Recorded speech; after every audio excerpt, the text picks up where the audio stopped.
I'm trying to make a decision, but I've been at this for the last 4 or 5 days, and I go back and forth on this. Which set of flywheels to use in this motor I'm building? These are the regular SR flywheels, and they actually say 2J2 on them.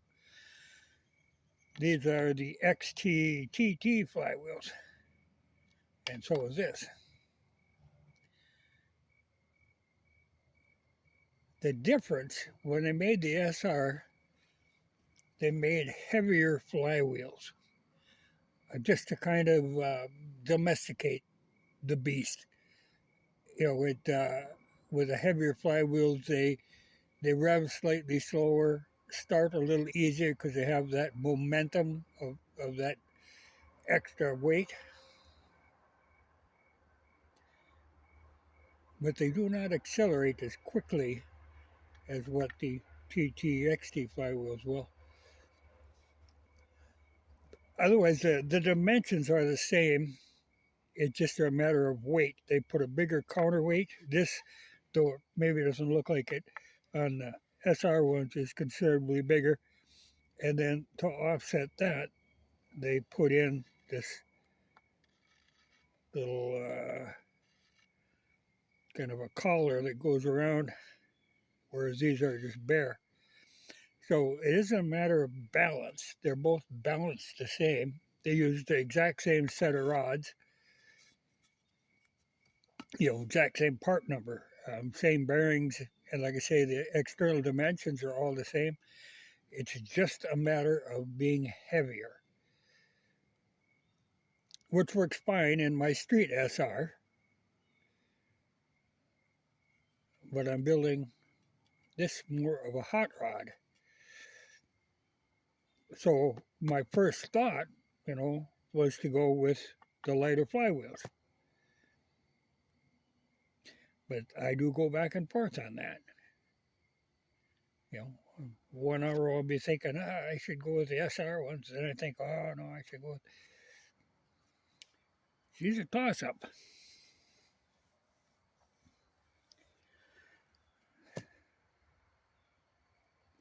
This set I'm going to actually put into a TT motor. I have a good set of TT cases that I use that for. Though I could use this too. But that's the standard Yamaha rod, which is the same as what these are. But I do have that Pro Max rod that I was going to use. It's just a matter of which one it goes into. That's the problem of having too many options here. Because if I didn't have this extra set kicking around, well, I'd go right back with the old SR ones. But performance-wise, and that's where I'm working on, I keep thinking, lighter flywheels would be better.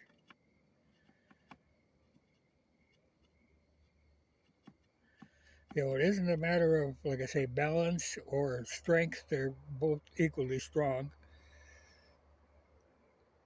It's just a matter of that inertia from the extra weight. Well, and plus overall weight of the motor, heavier flywheels contributes to a heavier motor. I'm trying to stay away from weight. So I keep going back to these, but then every once in a while I think, I should put those in. Actually, I'd kind of like to keep these. If I ever put together a stroker motor, that would make sense to use those heavier flywheels in that, where you need that extra inertia.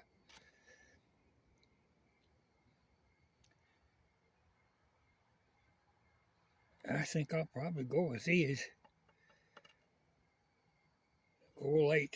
When in doubt, you're trying to build a performance machine, I guess, go light.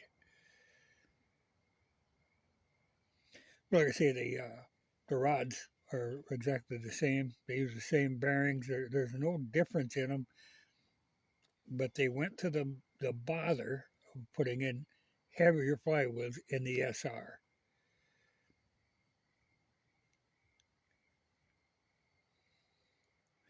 but that was too tame.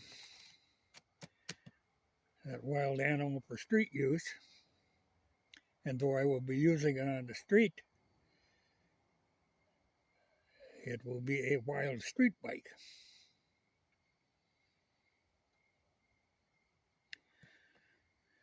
Well, I'm about ready to put that motor together, but this is a decision I have to make, but I guess I'm not in that big a hurry. I can mull this over for a little while yet. But I'm really leaning toward these. And I actually think the SR flywheels might be a little harder to come by. You know, if somebody was looking for SR flywheels, I think they are a bit rare. But either one of them can be converted to stroker motors.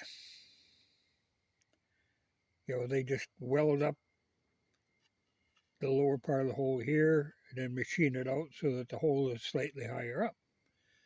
Or you could use an offset crank pin. Though I have never run across one. I know they made them at one time. That adds a little stroke to them. I tell you, those things go together tight. It ain't like that pin turns. That I used a 20-ton press, and it was all it could do to manage to push them out, even after heating them up.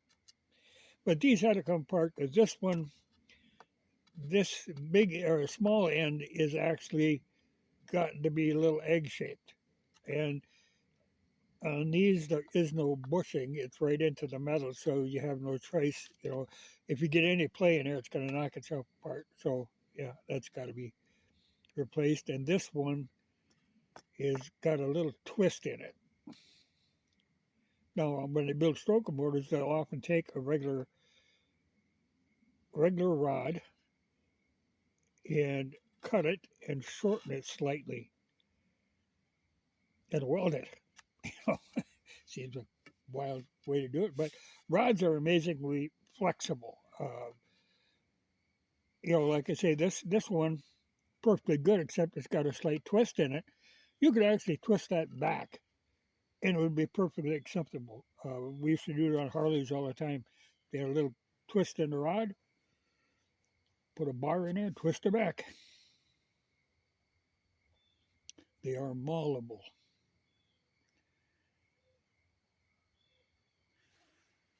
But this time, I thought I had, well, a few times I thought I had this idea settled, and then doubts come into my mind again. Like at this moment, I'm convinced, yes, light ones, that's the way to go. But I wake up in the morning, and I could be thinking, oh my God, I should go heavy. Makes it a more tractable bike. But like I say, I'm not looking for tractable. Well, the good thing, if I use these two, then I'll have a spare SR set sitting around if I should ever need them for my street bike. But honestly, you'd have to do something pretty drastic to wreck them. You know, you can take the rod out, and you know they're kind of infinitely rebuildable. You know, because they don't run on. You know, the bearing goes on the shaft. They don't. There's no wear on the shaft.